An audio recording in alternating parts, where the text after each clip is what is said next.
Ano ba ipagtatapat mo? Hindi mo na itatanong at matagal ko nang kinikim pero pagkatapos yung nangyari sa atin isang araw, may na-realize ako. Alam mo, may na-realize din ako. Talaga? Na-realize ko na wala pala talagang halaga ang isang halik. Hindi porket may naramdaman ka sa sandaling panahon na yon, special na yon. Hindi totoo yung sinasabi ni Lola tungkol sa tamang lalaki. Dahil lahat sila, mali! Anong pinagsasabi mo? Si Lola? Oo, yung dumalaw kay Lolo. Sino si Lolo? Yung patay! Patay? Ay naku, mahababang storya. Tsaka ako na ikukwento sa'yo. Basta ang point, hindi dapat pinagkakatiwalaan ng mga lalaki. Tonya naman, may mga lalaking tapat. Siguro kailangan mo lang kilalanin na mabuti. Naging kaibigan mo. Ay naku, style nila yan. Kakaibiganin ka, kukunin yung loob mo. Pag nahulog ka na, lolokohin ka. Kaya ako, nakapag-decide na ako na magpapakatandang dalaga na lang talaga ako. Ay, di ba may sinasabi ka? Ano nga ba yung pagtatapat mo? Wala. Wala yun. Next time na lang pag lumamig na yung ulo mo. Sigurado ka? Sige, mauna na ako kasi si Junjun baka naninigas na, naiinip. Sige. Bye-bye.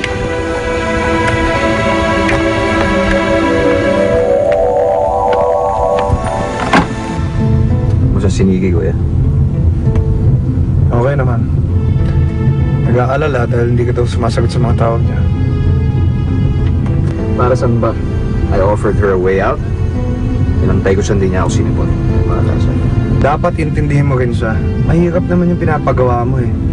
Ano, kakalimutan niya lahat? Magulang niya, yung mga bagay na kinalakihan niya. Hindi naman madali yun. Tsaka, siyempre, iniisip niya, saan siya titira pag sumama siya sa'yo. At kung anong magiging future niya. Hindi madali yun Kaya ko naman siyang alagaan Sarili mo nga, hindi mo maalagaan eh. Dadamay mo pa siya.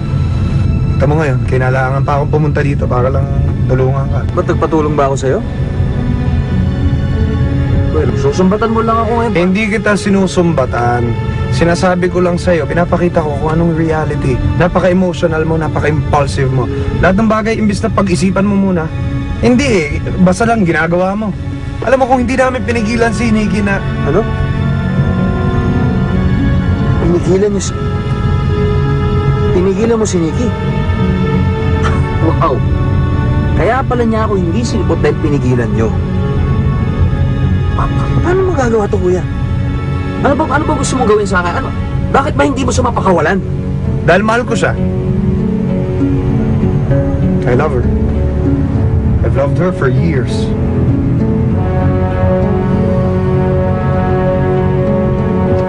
Pakitigil naman ng negosyo ba ako? Kenneth. Pakitigil yung negosyo.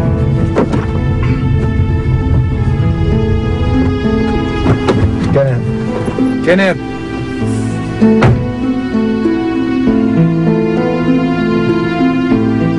Kenneth, ano ba? Halika na, sumakay ka na. Pag-usapan natin to. Kenneth! Hihingi ko po sana yung advice niyo, Madam Love. Sasagutin ko na po ba yung manliligaw ko? Huwag mong sagutin. Well, gaano na ba siya katagal nanliligaw? Matagal na po. Mga 3 weeks na. Matagal na ba yun? 3 weeks? Mabait po siya at maalalahanin. Nararamdaman ko po na mahal na talaga ako. Ay, alam mo yung mga lalaki, parang magbababoy lang yan. Aalagaan ka, patatabain ka, tapos kakatayin ka. Well, ang puso mo lang ang tayong makakasagot sa tanong mo. Just listen to your heart, my dear. Ay, naku, sa akin ka makinig. Huwag mong sagutin yung lalaking yan. Sige po, ibibigay ko na ang matamis kong oo. Ay!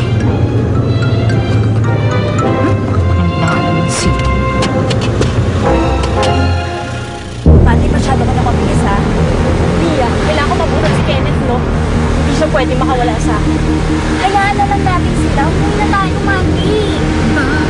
Kailangan puso ay masaktan.